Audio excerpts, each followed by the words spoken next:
गुरुपदद्वन्द्वं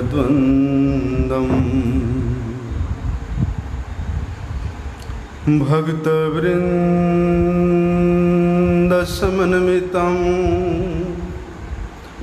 श्रीचैतन्यप्रभुं वन्दे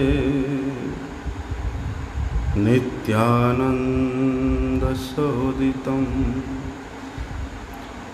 श्रीनन्दनन्दनं वन्दे राधिका चरणद्वयं गोपीजनसमयुक्तं बृन्दावन मनोहरम् तमादिदेवं करुणानिदानं तमालवर्णं सुहृतावतारम् अपार संसार समुद्रसेतुं भजामहे भागवत स्वरूपं नारायणं नमस्कृत्यं नरं चैव नरोत्तमं देवीं सरस्वती व्यासं ततो जयमुदीरये। पतितपावन परम करुणामय परमाराध्यतम गुरुपाद पद्म नित्य लीला प्रविष्ट ओम विष्णुपाद परमहंस परिव्राजकाचार्य वर्ज्य अष्टोत्तर शत श्री श्रीमद् श्री शिला भक्ति वल्लभ तीर्थ गोस्वामी गुरु महाराज जी के अभय चरण कमल में अनंत कोटि साष्टांग दंडवत प्रणाम करते हुए उनकी अहितु की कृपा प्रार्थना करता। हम लोगों ने श्रवण किया था अब जानन्ति माम मूढ़ा मानुषीम तनुम आश्रितम।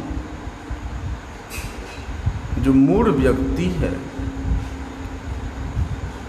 विशेष रूप से माया के मोह में अत्यधिक फंसे रहने के नाते इस प्रकार के लोग कभी भी मुझे नहीं समझ पाते। तत्वतः तो कभी भी नहीं। इसलिए हम लोगों ने श्रवण किया था और कि मूढ़ा नराधमाः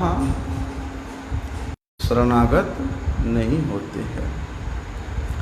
लेकिन भगवान कहते हैं कि चतुर्विधा भजन्ते मां जनाः सुकृतिनो अर्जुन आर्तो जिज्ञासु अर्थार्थी ज्ञानी च भरतर्षभ। कौन से चार प्रकार के व्यक्ति मनुष्य मेरा भजन नहीं करते हैं, मेरे चरणों में प्रपन्न नहीं होते हैं, वो हमने श्रवण किया। लेकिन भगवान फिर बताते हैं कि चार प्रकार के व्यक्ति हैं जो मेरा भजन करना चाहते हैं, भजन करते हैं। चतुर्विधा भजन्ते मां जनाः सुकृतिनो अर्जुन। ये चार प्रकार के व्यक्ति कौन कौन है? बोलते आर्तो, जिज्ञासु, अर्थार्थी और ज्ञानी। आर्त कौन है? एक आर्त तो वही है जो भगवत पाद पद्मों को प्राप्त करने के लिए नित्य निरंतर करुण क्रंदन करता है। आर्तनाद बोलते ना, लेकिन यहाँ पर उस श्रेष्ठ भक्त के बात को नहीं बोल रहे हैं भगवान। यहाँ जो आर्त व्यक्ति को बोल रहे हैं वो कौन है? बोलते हैं संसार में रहते हुए नाना प्रकार के रोग, क्लेश, सांसारिक बहुत सारे आपदाओं से ग्रस्त होने के नाते उन दुख से निवृत्ति के लिए वो भगवान को पुकारता है कि हे भगवान, मैं बहुत दुखी हूँ संसार के चपेटों में पड़ के, कृपा करके आप मुझे अपने शरण दें। लेकिन उस व्यक्ति का मांग क्या है कि मुझे आपके चरणों में प्रेम नहीं चाहिए, आपके चरणों का भक्ति नहीं चाहिए, मुझे तो इस संसार के दुख से, क्लेश से मुक्त कर दीजिए। इस प्रकार के आर्त है वो जिज्ञासु। जो व्यक्ति आत्मज्ञान तत्व को जानना चाहता है, यहाँ शास्त्र के तत्व ज्ञान को जानना चाहता है, लेकिन भगवान को हृदयंगम करना नहीं चाहता है, उसके मन में जिज्ञासा है, लेकिन उस जिज्ञासा के पीछे भी उसके कामना है। क्या कामना? उसको आत्मज्ञान का अर्थ को जानना है, शास्त्र के अर्थ को जानना है, और क्या अर्थार्थी। तीसरा प्रकार के व्यक्ति गरीब है, लेकिन उसको धन चाहिए, संपत्ति चाहिए, पद चाहिए, पदवी चाहिए। अर्थार्थी व्यक्ति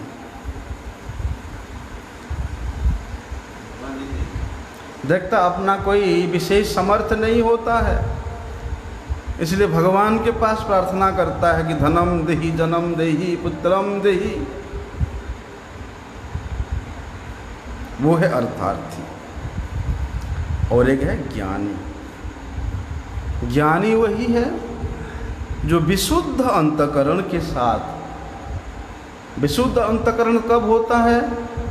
जब उसके हृदय से समस्त प्रकार की कामना, वासना समूल रूप से निर्गत हो जाता है, नष्ट हो जाता है, तब जाके उसके अंतःकरण शुद्ध होता है। विशेष रूप से जो सन्यासी है,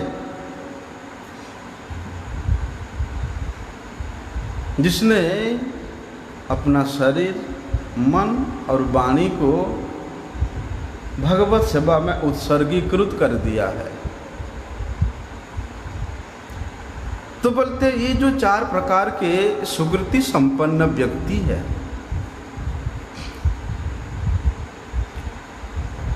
क्योंकि जब तक सुकृति नहीं होगा तब तक वो चाहे उसको संसार के दुख, क्लेश से निवृत्त होना है, चाहे उसको शास्त्र के या आत्मज्ञान के तत्व को जानना है, चाहे उसको संसार के भोग विलास, सोना चांदी पैसा की आवश्यकता है। सुकृतिवान व्यक्ति है तभी वो इन वस्तुओं को प्राप्त करने के लिए भगवान से प्रार्थना करता है। लेकिन जो दुष्कृति संपन्न व्यक्ति है वो तो कभी सपने में भी नहीं सोचेगा कि भगवान नाम के कोई है, तो भगवान से भी क्या मांगना। लेकिन ये जो चार प्रकार के सुकृति संपन्न व्यक्ति है, बोलते यही लोग क्या करते हैं,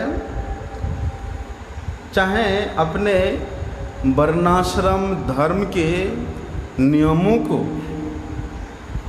विशेष रूप से परिपालन करते हुए पुण्य युक्त कर्म करते हैं। जो भी कर्म करेंगे उस कर्म में पुण्य कर्म युक्त होने के नाते उनका चित्तवृत्ति मेरे प्रति और मोड़ता है,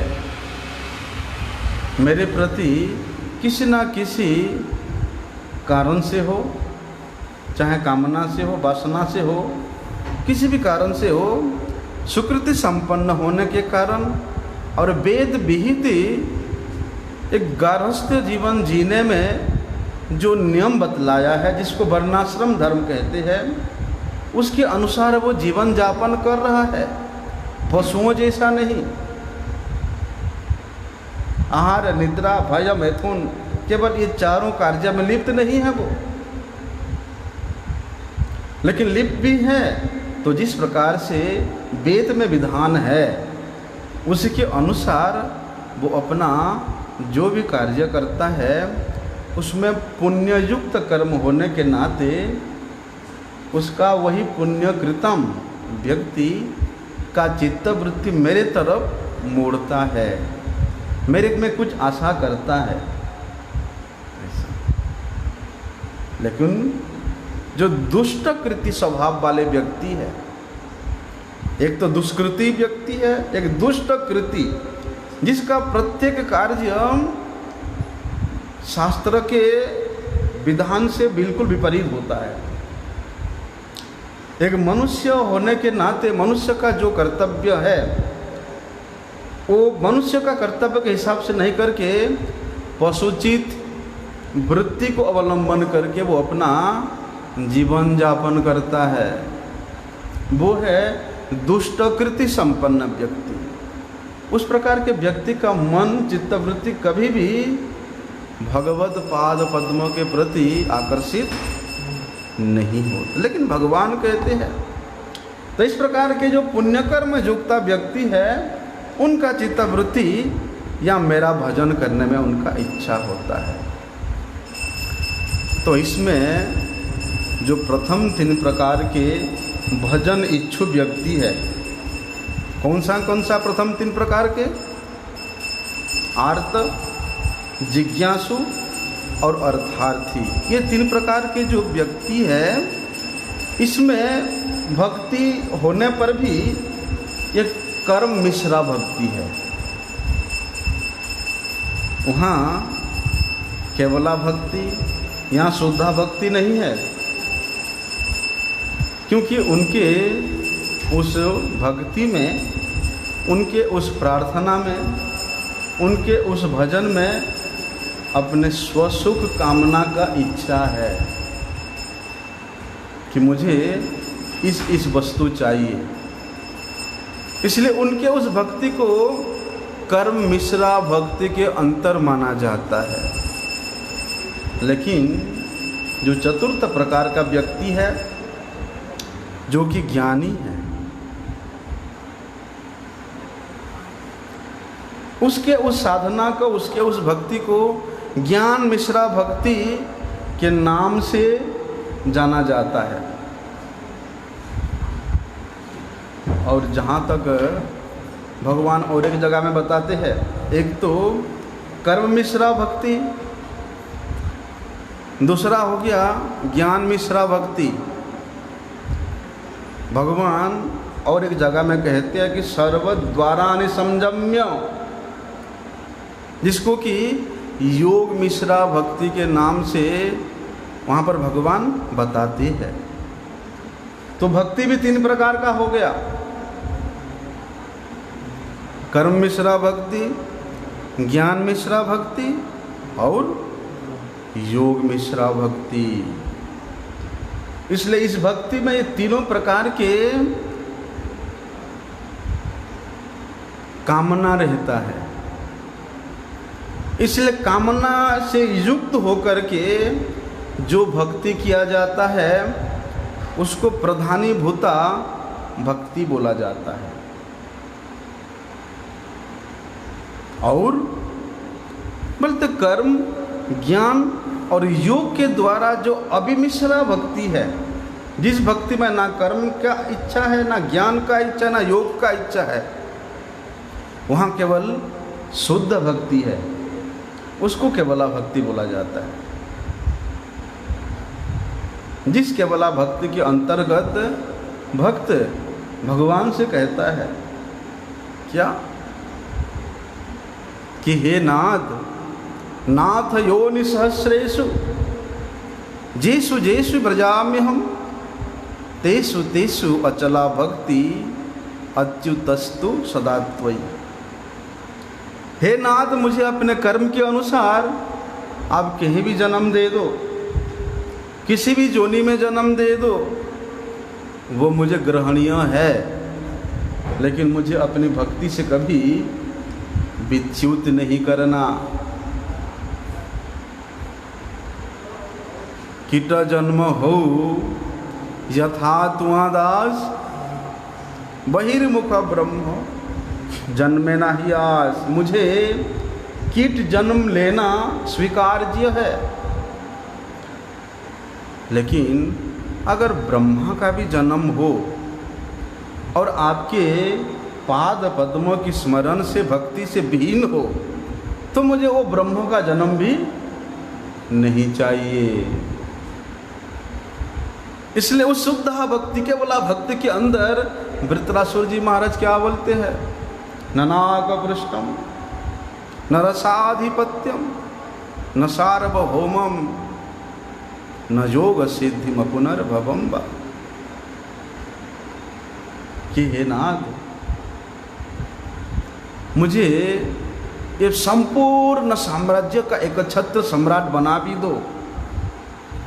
रसातल का, पाताल का साम्राज्य भी मेरे हाथ में दे दो, ब्रह्मा का पद भी दे दो, इंद्र का पद भी दे दो, समस्त प्रकार के योग की सिद्धियां भी मुझे दे दो, तो भी मैं उसको आशा नहीं करता हूँ, मुझे नहीं चाहिए। मुझे तो केवल समंजसे त्वाम विरहस्य कांक्षे, आपके विरह में विक्षिप्त जो आपके परम प्रिय भक्त जन है उनका संग मुझे दे दो, बस। ये है केवला भक्ति, शुद्धा भक्ति। इसलिए शुद्धा भक्ति का बात भगवान श्रीमद् भगवद गीता में कई जगह में बताते हैं। जैसे मयि अध्यक्षेण,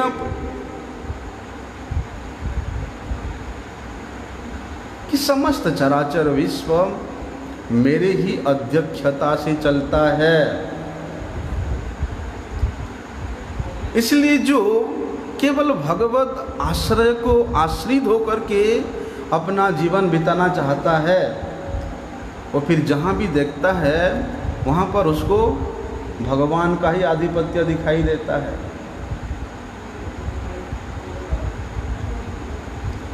ऐसी स्थिति में उसके हृदय का एक भाव होता है कि हे प्रभु, जब आप इस समस्त जगत चराचर जगत के अध्यक्ष हो, आपके इशारे से ही इस अनंत विश्व ब्रह्मांड सृजन होता है, पालन होता है, संहार होता है। इसलिए मेरा भी हेतु, मेरा भी कारण आप ही हो, और मेरा कारण आप होने के कारण आप मुझे जिस प्रकार से चलाओगे मैं उसी प्रकार से चलूँगा। इसको बोलते हैं आत्मसमर्पण। कि भगवान जिस प्रकार से उस जीव को परिचालना करेंगे उसी के उनके अनुसार ही चलना है, अपना स्व इच्छा से नहीं। और भगवान कहते अनन्य चेता सततम। इस प्रकार की जो अनन्य चेता पुरुष है, सतत मतलब निरंतर, वो मेरा ही भजना करता है, मेरा ही चिंतन करता है, मेरा ही गुणों का कीर्तन करता है। जैसे कि भगवान कहते हैं अनन्य चिंतयन्तो माम जे जना पर्युपासते। अनन्य रूप से जो मेरा चिंतन करता है, मैं भी उसका उसी प्रकार से चिंतन करता हूँ। और भगवान कहते हैं कि जो मेरे चिंतन में आ जाता है, अर्थात जिस साधक का साधना स्मृति का स्थल अगर मेरे द्वारा आ जाता है, फिर उसका प्रत्येक योग स्वयं को मैं ही वहन करता हूँ। उसके लिए अपने लिए कुछ करने की ज़रूरत नहीं है। योगक्षेमम वहाम्यहम्। ये है शुद्धा भक्ति की बात, केवला भक्ति की बात। लेकिन भगवान अंतिम में श्रीमद् भगवद गीता में एक बात बताते हैं कि सर्वधर्मान् परित्यज्य माम एकम शरणं व्रज अहम त्वाम सर्वपापेभ्यो मोक्षयिष्यामि मा शुचः। भगवान ने इस बात तो बता तो दिया, लेकिन गौड़ीय वैष्णवगण इस बात में भी थोड़ा स्वार्थपरता निकालते हैं। भगवान कहते हैं कि मैं तुमको समस्त पापों से मुक्त कर दूंगा, अर्थात भगवान ने एक लोभ दे दिया वहाँ पर। ठीक है, समस्त प्रकार के धर्मों को त्याग करने को बोला, लेकिन साथ में एक लोक भी दे दिया। इसलिए गौड़ीय मठ का भजन यहाँ से प्रारंभ होता है, जहाँ पर श्रीमद् भगवद गीता का अंतिम उपदेश है, सर्वधर्मान् परित्यज्य। गौड़ीय मठ का साधक यहीं से अपना पृष्ठभूमि प्रारंभ करता है।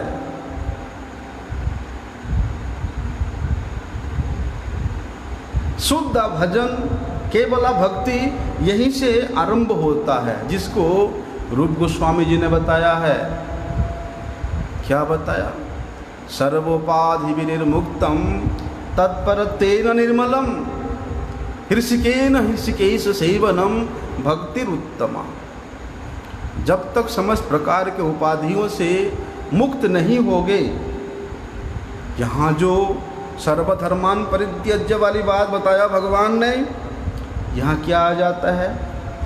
वर्णाश्रम धर्म, मनोधर्म, देह धर्म, वैदिक धर्म, जो जो भगवान पहले बताते हैं, तपस्या का धर्म, योग का धर्म, कर्म का धर्म, वर्णाश्रम का धर्म, बोलते सब धर्म को त्याग दो। यही तो है सर्वपाधि विनिर्मुक्तम, कि मैं ब्राह्मण हूँ, मैं क्षत्रिय हूँ, मैं ये हूँ, मैं वो हूँ, मैं धनी हूँ, मैं गरीब हूँ, नहीं चलेगा भक्ति में। शुद्धा भक्ति करना है तो कुंती माता इस बात को बताते हैं कि जन्मैश्वर्य श्रुत श्रीभि रेदमान मदः पुमान, कि भगवान की भक्ति, केवला भक्ति, उच्च कुल में कोई जन्म होता है, कोई ऐश्वर्यवान होता है, कोई सौंदर्यवान होता है, कोई ज्ञानवान होता है, इसका अपेक्षा कभी नहीं करता है। नैवार हत्व इवात्मानम त्वाम अकिंचन गोचर, कि हे नाथ, जो अकिंचन है, जिसके हृदय में किसी प्रकार का सम्मान का, प्रतिष्ठा का, संसार की भोग विलास का, किसी प्रकार का ऐसे कि स्वसुख की लेस मात्र भी इच्छा जहाँ नहीं होता है, वहीं से केवला भक्ति प्रारंभ होता है। तब जाके हृषिकेश सेवनम, तब इंद्रियों के द्वारा इंद्रिय अधिपति का सेवा होता है। क्योंकि अगर हमारा इंद्रियां ये संसार के कार्य में, संसार के वस्तुओं में, संसार के व्यक्तियों में जब तक आकृष्ट रहेगा, इंद्रियों का आकर्षण भी उन व्यक्ति वस्तुओं के प्रति आकर्षित रहता है। और जब तक ये सारी अनित्य वस्तुओं के प्रति इंद्रियां आकृष्ट रहेगा, तब वो नित्य वस्तु भगवान का सेवा नहीं कर सकता है। इसलिए इंद्रिय के द्वारा जितना भी कार्य होता है, विशेष रूप से जो कि प्रपंचगत कार्य है, उसे हमेशा अपने आप को ऊपर उठाना पड़ेगा। अर्थात यद स्मृत्वम अनुस्मृतम वा नित्य स्मृतिश्च यद गुणाः। स्मृति का विषय केवल मात्र भगवत गुण ही है, स्मरण का विषय केवल मात्र भगवत लीला ही है।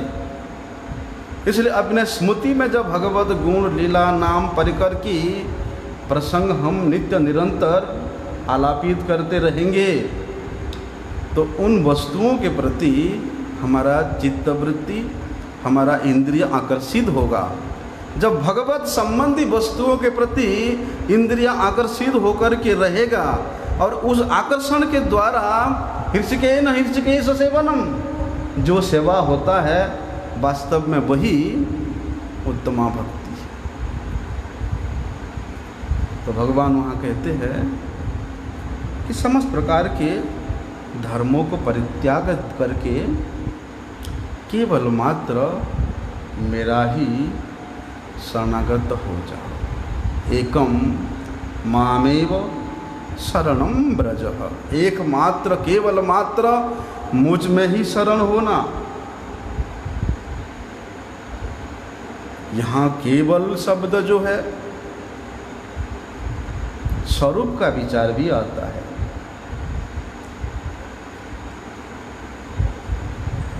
भगवान का अनंत स्वरूप है, अनंत रूप है, अनंत अवतार है। विशेष रूप से भगवान यहाँ पर बताते हैं उन अवतारों में भी नहीं,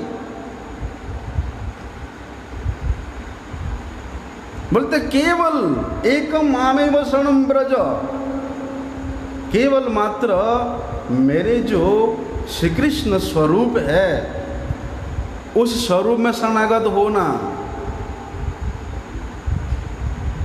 हालांकि जितना भी भगवत स्वरूप है, भगवत अवतार है, कोई पार्थक्य नहीं है, लेकिन जहाँ पर शुद्धा भक्ति की बात आता है, जहाँ की प्रेम की बात आता है,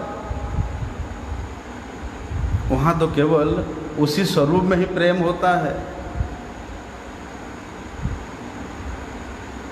गोपियों के मंडली में से भगवान अंतर्धान हो जाते हैं और अंतर्धान होकर के जा कर के क्या करते हैं, एक जगह पे नारायण रूप लेकर के भगवान बैठ जाते हैं। शंख चक्र गदा पद्म हाथ में लेकर के भगवान बैठ जाते हैं। गोपियाँ श्री कृष्ण को ढूंढते ढूंढते वहाँ पहुँचते हैं।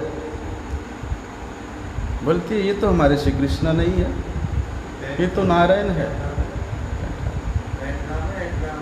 इसलिए इनके साथ हमारा कोई मतलब नहीं है। हमारा आकर्षण, हमारा प्रेम केवल नंद नंदन श्री कृष्ण के साथ है। तो यहाँ भगवान जो बात बताते, एकम मामेव शरणम ब्रज, केवल मात्र मेरे में ही शरणागत होना, शरणापन्न होना, ये केवला भक्ति। यहाँ शुद्धा भक्ति उन्मुखी सुकृतिशाली व्यक्तियों को इस प्रकार का सामर्थ्य लाभ होता है, और किसी को नहीं। जिसका भक्ति उन्मुखी सुकृति एकत्रित हुआ है, जिस भक्ति उन्मुखी सुकृति को विश्वनाथ चक्रवर्तीपाद बताते हैं क्या, कि भक्ति ही भगवत सत्संग प्राप्यते पुंभी सुकृति पूर्व संचिते। ये जो सुकृति है ये पुण्योन्मुखी सुकृति नहीं है, ये जो सुकृति है कर्मोन्मुखी सुकृति नहीं है, ज्ञानोन्मुखी सुकृति नहीं है, ये सुकृति है भक्ति उन्मुखी सुकृति। अगर भक्ति उन्मुखी सुकृति है तो उसको शुद्ध भगवत भक्त का संग प्राप्त कराएगा, और पुण्योन्मुखी सुकृति है तो उसको स्वर्ग तक प्राप्त कराएगा। कर्मोन्मुखी सुकृति है तो उसको संसार में भोग विलास के पदार्थ प्राप्त कराएगा, लेकिन भक्त्योन्मुखी सुकृति उसको शुद्ध भगवत भक्त का संग प्राप्त कराएगा। जिस शुद्ध भगवत भक्त के संग से क्या होता है? भक्ति प्रादुर्भूत होती है, भक्ति जागृत होती है। इसलिए बिना शुद्ध भगवत भक्त के संग भक्ति भी नहीं हो सकता है। इसलिए वहाँ पर कहते हैं जो भक्ति उन्मुखी सुकृतिशाली व्यक्ति है उसी को इस प्रकार का सौभाग्य प्राप्त होता है। शुद्ध भक्ति लाभ करने में, शुद्ध भक्ति का अनुष्ठान करने में उसका सौभाग्य होता है। ठाकुर श्रील भक्ति विनोद जी महाराज इस श्लोक के अर्थ में बताते हैं कि जो दुष्कृति संपन्न व्यक्ति है, दुष्कृति संपन्न व्यक्ति के लिए मेरा भजन अति ही दुर्लभ है, नहीं कर सकता। उसके पास चाहे कितना भी साधन हो, उसके पास चाहे कितना भी सुविधा हो, सुयोग हो, लेकिन वो दुष्कृतिशाली व्यक्ति है तो कभी भी भगवान के भजन नहीं करेगा। इसलिए कहते हैं क्योंकि वहाँ पर भक्ति के क्रियाकलाप को करने के लिए कोई क्रम का उन्नति नहीं है। वहाँ पर केवल संसार के भोग विलास अनित्य वस्तुओं को प्राप्त करने में क्रम की उन्नति है। आज मकान बनाया,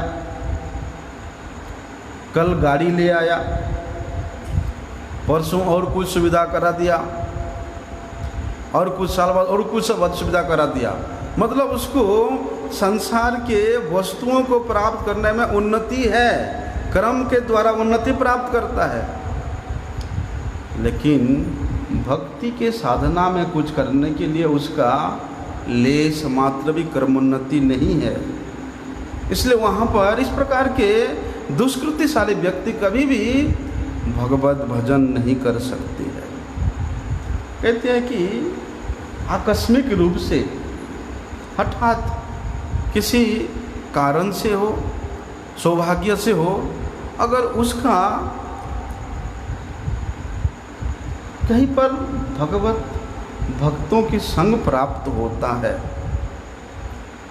और उन भगवत भक्तों के संग में किंचित समय, अति अल्प समय भी अगर वो भक्ति का इजाजन करता है, भक्ति से संलग्नित संबंधित कुछ कार्य करता है, तो उस प्रकार के कार्य उसको सुकृति बनाने में सहयोग होता है, लेकिन उसका जीवन का जीने का जो तरीका है अवैध होता है। अवैध मतलब वेद विहित नियमों को छोड़ करके, लेकिन विशेष रूप से वहाँ पर ठाकुर महाशय बताते हैं जो वैध जीवन जीते हैं वहाँ पर भी सुकृति एकत्रित होता है। आप वेद के द्वारा जो भी नियम बताया गया है एक मनुष्य को अपने जीवन के अनुसार चलाने में, अगर उस वेद विहित कर्मों को, वेद विहित धर्मों को वेद विहित नियमों के अनुसार अगर आप अपने जीवन को परिचालना करते हैं तो कहीं ना कहीं जान के अनजान के उस कर्मी व्यक्ति के भी सुकृति एकत्रित हो जाता है। और जब इस प्रकार के व्यक्ति का सुकृति एकत्रित होता है, वही व्यक्ति यही है, कौन?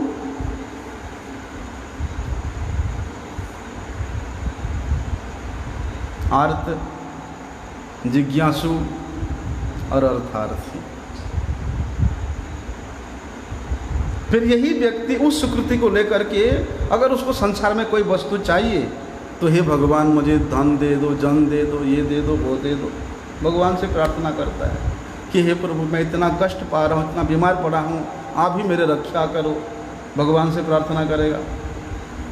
लेकिन जो दुष्कृतिशाली व्यक्ति है, अरे भगवान भगवान कोई नहीं है, बड़े से बड़े डॉक्टर दिखाओ ठीक हो जाएगा, अच्छा खासा पढ़ाई लिखाई करके खूब पैसे कमाओ, धन आ जाएगा। मतलब वहाँ भगवत संबंध कोई भी एक्टिविटी नहीं रहता है। अपने शक्ति, अपने सामर्थ्य, अपने बुद्धि को वहाँ लगाता है उस व्यक्ति। इसलिए कहते हैं वहाँ पर इस प्रकार के व्यक्ति कभी कभी आर्त होकर के मुझे स्मरण करता है। लेकिन जो मूढ़ है, निरीश्वरवादी है, भगवान को कभी मानता भी नहीं है, भगवान के स्वरूप को कभी स्वीकार ही नहीं करता, भगवान है इस बात को उसके हृदय में कभी स्वीकार्य ही नहीं होता है। तो इस प्रकार के मूढ़ व्यक्ति को भगवान कहते अवजानन्ति माम मूढ़ा। अगर मैं साक्षात उसके सामने प्रकट भी हो जाऊं तभी मुझे वो 2-4 गालियां देके चला जाएगा वहां से, क्योंकि इस प्रकार के व्यक्तियों का जो बुद्धि है असुरम भावमाश्रिता। राक्षसों को जिस प्रकार बुद्धि होता है असुरों का उस प्रकार का होता है। साक्षात भगवान सामने प्रकट होने पर भी बोलेंगे मार दूंगा इसको, गाली दे के पानी पी गाली देगा। ऐसे संसार में बहुत लोग भी है, साधु को देखते ही क्या करते हैं वो लोग, गालियां देना शुरू करते हैं। अरे भाई वो साधु अपने रास्ते से जा रहा है, अपने गंतव्य पे जा रहा है, तुम उसको क्यों गाली दे रहे हो? अगर उसके वो साधु को देख करके तुम्हारे मन में थोड़ा सा भी, साधु को देख करके अगर थोड़ा सा भी भगवत स्मरण होता है तो वही उसका सुकृति बन जाता है। और वही साधु को देख करके अगर वो विरोधाभास करता है, गाली देता है, वो उसका दुष्टकृति बन जाता है। जो दुष्टकृति उसको घोर पाप में के कारण नरक तक ले जाता है, भगवान की भक्ति से उतना ही दूरीभूत कर देता है। एक ही वस्तु लेकिन दृष्टि में कितना फर्क है।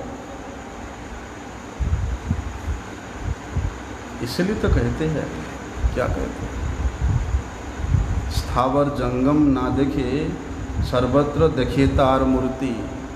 जो शुद्ध भक्त है वो जहाँ भी देखता है, नहीं देखता कि स्थावर है, जंगम है, ये है, वो है, सर्वत्र उसको भगवान का ही स्फूर्ति होता है। अगर वही व्यक्ति वो साधु को देख करके सोचता है इसके हृदय में भगवान विराजमान है, इसको अगर सामने से प्रणाम ना करूं, अगर मैं इसको दूर से मन में चिंता करके थोड़ा प्रणाम कर दूं, बोलते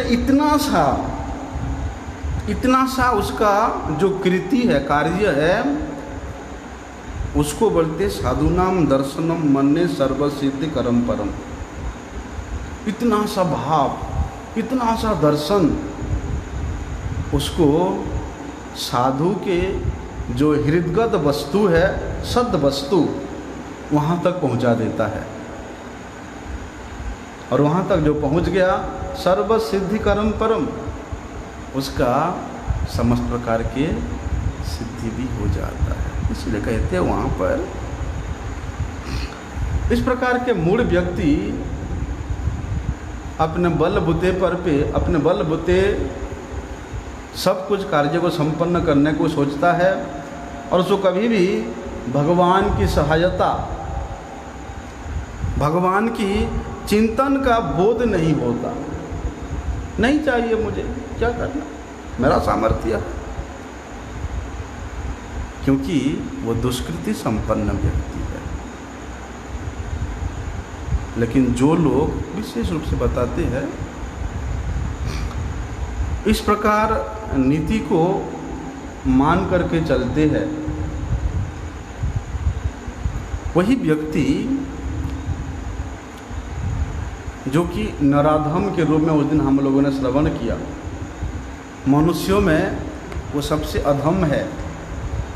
वो क्या करता है, भगवान ने उसको कृपा करके नर तनु दिया है, मनुष्य जन्म दिया है, लेकिन मनुष्य जन्म का क्या उद्देश्य है, क्या लक्ष्य है, अगर उसको इस ज्ञान प्राप्त भी हो जाता है तो भी वो मनुष्योचित कार्य नहीं करता है, पशुचित कार्य करता है। इसीलिए वे नरों में, मनुष्यों में अधम है। इस प्रकार के नराधम व्यक्ति क्या करते हैं, भगवान को अगर किसी ना किसी स्थल पे थोड़ा सा मानते भी है, लेकिन भगवान के द्वारा ये अनंत विश्व चराचर ब्रह्मांड भगवत नीति से ही चलता है, भगवत आदेश से ही परिपालन होता है, उसको कभी नहीं मानता है। भगवान है ठीक, अपने जगह में है, उसको रहने दो, कोई बात नहीं, ऐसे बोलेंगे। लेकिन भगवान का स्थिति सब जगह में, वो कभी भी इसको नहीं समझ पाता है। इसलिए वहाँ पर कहते हैं ये जो चार प्रकार के व्यक्ति है, आर्त, जिज्ञासु, अर्थार्थी और ज्ञानी। आर्त का जो कामना है, काम रूप जो इच्छा है, अर्थार्थी का जो नाना प्रकार के पारलौकिक अनित्य वस्तु प्राप्त करने का इच्छा है, और ज्ञानी का उसको शास्त्र का ज्ञान चाहिए, आत्मज्ञान चाहिए। वो भी एक प्रकार की कामना है, कषाय है।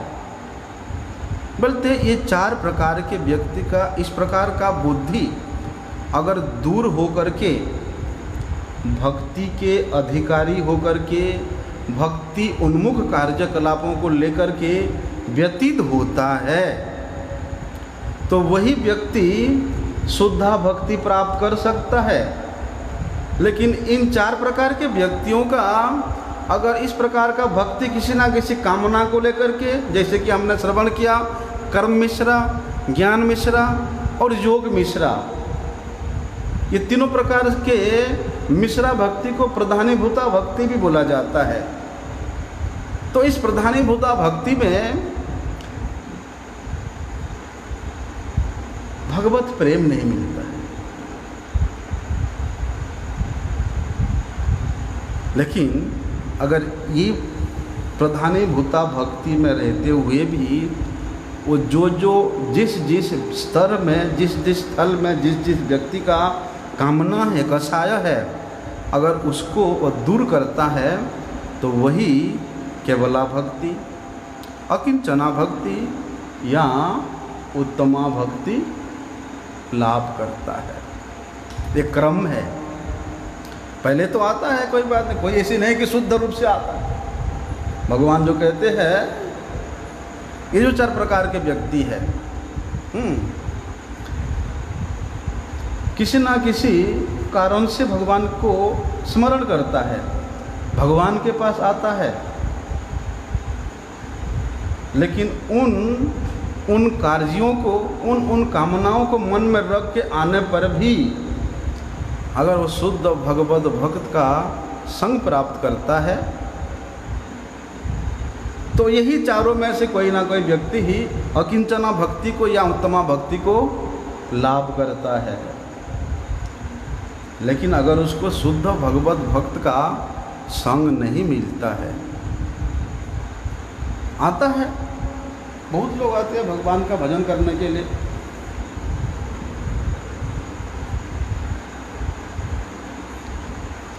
लेकिन कुछ सुकृति एकत्रित हुआ है तभी वो भगवत भजन करने का इच्छा लेकर के आता है,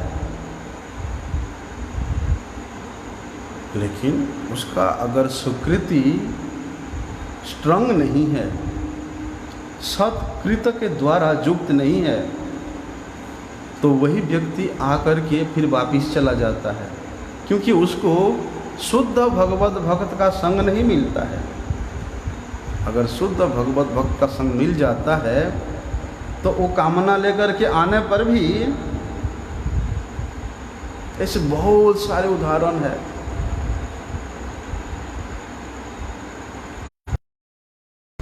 बहुत सारे उदाहरण है वृंदावन के अंदर, ब्रज के अंदर ऐसे बहुत लोग आए सुन करके कि बांके बिहारी जी का दर्शन करने से सब कुछ फल प्राप्त हो जाता है। फल की कामना लेकर के आते दर्शन करने के लिए, लेकिन ठाकुर जी का इतना सुंदर स्वरूप है, इतना सुंदर लीला है, इतना सुंदर गुण है, उसको श्रवण करने मात्र से, दर्शन करने मात्र से उनके हृदय के समस्त प्रकार के मांग दूरीभूत हो जाता है। इसलिए तो रूप गोस्वामी जी बताते हैं क्या कि भाई अगर तुम्हारा संसार में रहते हुए संसार के भोग विलास के प्रति मन का वृत्ति है, इच्छा है, तो वृंदावन मत आना। क्यों?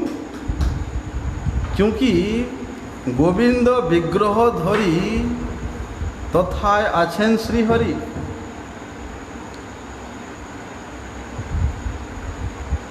मुखे बंकिम हास। बोलते वृंदावन के जो ठाकुर है वो त्रिभंग भंगिमा रूप वंशीधारी अपरूप, इतना सुंदर है। अगर एक बार उसका दर्शन कर लिया तो तुम्हारा संसार नाश हो जाएगा। तुम्हारा जो इतना भोग विलास का सामग्री एकत्रित करके रखे हो वो सारी वैसे के वैसे धरा के धरा रह जाएगा। इसलिए अगर तुम्हारे मन में है इच्छा, बंधु संगे यदि तब रंग परिहास, जेव ना